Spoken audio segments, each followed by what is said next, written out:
बाईचा फोन काऊन आला काय माहित. हॅलो. का कुठे आहे तुम्ही? काही नाही होय, गाडी पंक्चर झाली तर पंपावर आलाय पंक्चर जोडायला. मग तुम्ही दवाखान्यात गेले होते का? तुम्हाला बरं नाही वाटत होतं ना? हो गेलतो ना दवाखान्यात, पण तरी डॉक्टर होते नी नर्स होती. मग काय सांगलं त्या नर्सनं? काही नाही, इंजेक्शन दिलं त्या नर्सनं.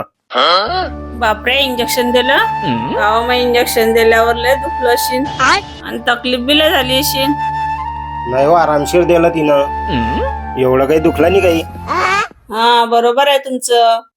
बाहेरच्या बाईनं एवढं इंजेक्शन टोचलं ते दुखलं नाही तुम्हाला. मी घरी नुसती 2 शब्द बोलली ते लय टुसता तुम्हाला. या तुम्ही घरी आता. काय करा रे हो या बाईचं, बाई तर नुसते बहाणे झालं तर